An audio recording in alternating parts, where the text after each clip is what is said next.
नमस्कार मित्रांनो, मैदान 10 तारखेला हिंद केसरीचं मैदान आहे आणि या हिंद केसरीच्या मैदानात लगभग सगळ्यांचेच पैरे जे फिक्स झाले असतील, परंतु आपण आज वेगळाच विषय मांडतोय. या विषयावरती थोडीशी चर्चा करूया. काय होते, आत्ता चालू सीझनमध्ये जेवढे नंदी पळत आहेत त्यांची चर्चा होते, परंतु ज्यांनी काळ गाजवून बसलेत आणि गाजवतात आणि त्यांना कमी लेखलं जातं असं मला वाटतं. कारण की काय होतं, प्रत्येक कुठलंही मैदान असू द्या, त्या मैदानामध्ये प्रत्येक टॉपच्याच पैऱ्यामध्ये पोहतो, परंतु एखाद्या नंदीचा जर एखादा बॅड पॅच आला तर त्याला पैरे, एखादी समजा एखाद्या मैदानात हार झाली तर त्याला पैरे वगैरे व्यवस्थित मिळत नाही आहेत, परंतु त्या बॅड फॉर्ममधून 100% वापसी करतील आणि वापसी अशी करतील की ज्यांनी त्यांना कमी जर लेखलं असेल त्यांच्यासाठी ते उत्तर 100% त्या मैदानात पळून देतील. आपण चर्चा करूया. जे आत्ता चालू सीझनमध्ये जे नंदी पळत आहेत त्यांची चर्चा तर करणारच आहोत, परंतु एक त्यांचं नाव संबंध महाराष्ट्राच्या कानाकोपऱ्यामध्ये आहे, एक माणसाच्या हृदयामध्ये जाऊन बसलेले आहेत, अशा नंदींची चर्चा करूया. त्यांचं कमबॅक लोकांना बघायचं आहे त्या हिंद केसरीच्या मैदानामध्ये आणि खूप ते उत्सुकता सगळ्यांना. आता चर्चा करतो आपण घरणिकीच्या राजासूपासूनच या बैलगाडा शर्यत क्षेत्रामध्ये संबंध महाराष्ट्राची मन जिंकणारा असा हा बाळासाहेब माने घरणिकेकरांचा हिंद केसरी राजा, चटणी भाकरीचा पैलवान ज्याला म्हटलं जातं. खूप दिवस झालं हिंद केसरीच्या मैदानामध्ये तो फायनलमध्ये राहतो आहे, परंतु एक नंबरचं जे पारितोषिक जे आहे, एक नंबरचा जो मान आहे हिंद केसरीचा, त्याच्यापासून खूप दिवस झालं वंचित आहे. परंतु त्याला कमबॅक करायचं माहिती आहे आणि तो कमबॅक 100% करेल मला वाटते. कारण की काय होतं, एकटा बैल पळून चालत नाही, दुसरा साथीदारसुद्धा त्याच्यासोबत पळावं लागतो, परंतु घरणिकेचा राजा त्याच्या जीवावरती एकटा गाडी ओढतोयच, परंतु त्याला साथीदार जो आहे तो व्यवस्थित मिळत नाहीत, परंतु तो कमबॅक करेल मला आशा आहे. आणि सगळ्या महाराष्ट्राची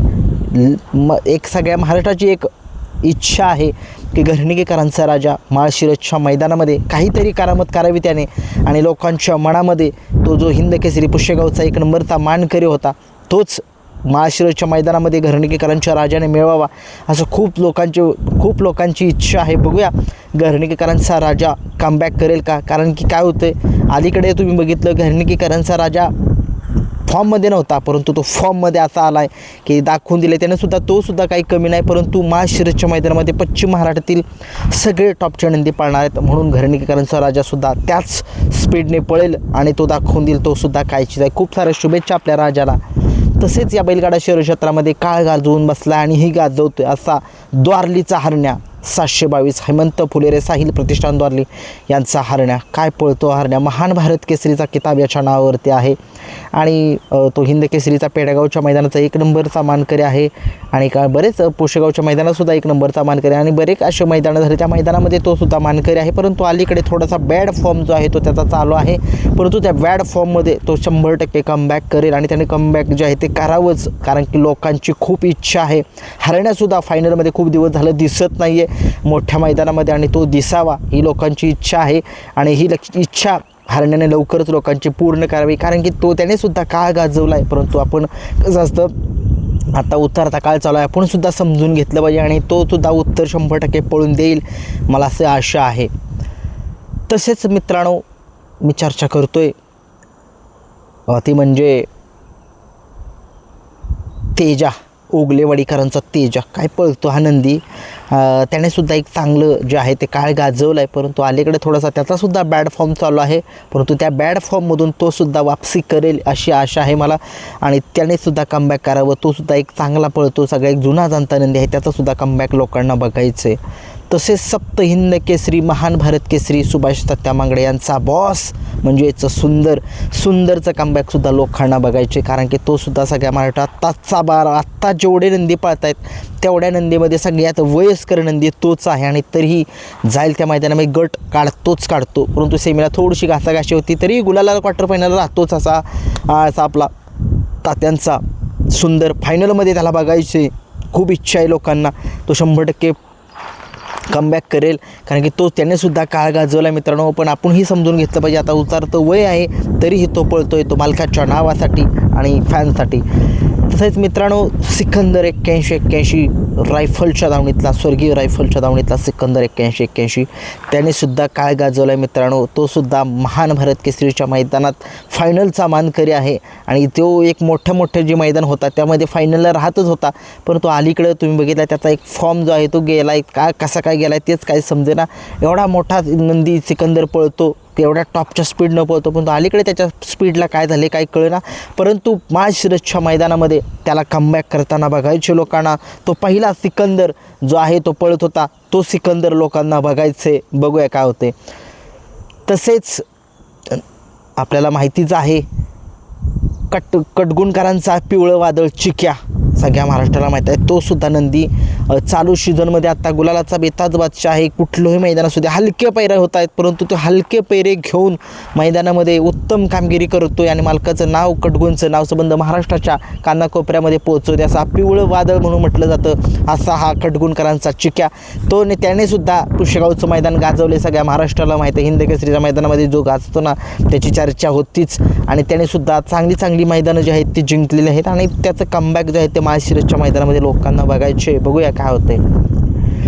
तसेच मित्रांनो जीवन ड्रायव्हर निनाम्यांचा सुंदर एक सगळ्या महाराष्ट्राला माहिती आहे, त्याचासुद्धा पळ कशा पद्धतीनं आहे. तो सुद्धा थोडासा आता अलीकडे बघितलं फायनलमध्ये दिसत नाही मोठ्या मैदानामध्ये, परंतु तो सुद्धा फायनलमध्ये दिसावा अशी लोकांची इच्छा आहे आणि ती इच्छा माळशिरसच्या मैदानामध्ये पूर्ण व्हावी. कारण की काही होते, मी सुद्धा मोठे जेवढे फॉर्ममध्ये आहेत त्या नंदींचे व्हिडिओ बनवतो, परंतु त्यांनी काळ गाजवला आहे. त्याचे व्हिडिओ जे आहेत ते मला लक्षामध्ये आलं नव्हतं का नाही मी बनवत, कारण की त्यांनी सुद्धा काळ गाजवला आणि त्यांना कमी लेखलं जातं. त्या नंदींचा इतिहास लोकांना माहीत नाही, म्हणून म्हटलं की त्यांना जर आता कमी जर कोणी समजलं परंतु ते उत्तर पळूनच देणार मला असं वाटते, मला खात्री आहे. बघूया. तसेच मित्रांनो बादल जो इम्रान पटेल जे आहेत ना बघा, त्यांचा तो लाल आपला बादल, बुलढाण्याचा बाब्या आणि बादलची गाडी पळाली, तोच बादल जो आहे तो इम्रान शेठ यांचा बादल, तो सुद्धा माझा आवडता नंदी आहे. त्याचंसुद्धा मला कमबॅक बघायचे. काय त्याचा पळ होता, सगळे लोक बघत होते, परंतु अलीकडं थोडंसं बघितलं तो सुद्धा मैदानामध्ये दिसत नाही आहे, परंतु दिसेल. मला एक माहिती मिळते की तो दिसणार आहे माळशिरसच्या मैदानामध्ये. बघूया. तो सुद्धा कमबॅक चांगलंच करेल आणि कमबॅक चांगलंच करावं त्या बादलनं सुद्धा असं मला वाटते. बघूया काय होते. तसेच मित्रांनो आणखीन खूप सारे नंदी आहेत. धामणेरचा स्वराज जो हिंदकेसरीचा मानकरी कोरेगावच्या मैदानामध्ये त्याने सुद्धा एक काळ गाजवला आहे आणि गाजवतोय सुद्धा, परंतु अलीकडे त्याचासुद्धा बॅड फॉर्म जो आहे तो चालू आहे. पैरे व्यवस्थित आहेत ते मिळत नाहीत, एकटा गाडी खेचतो एकट्याच्या जीवावरती, म्हणजे त्याने सुद्धा कमबॅक करावं माळशिरसच्या मैदानामध्ये अशी लोकांची खूप इच्छा आहे मित्रांनो.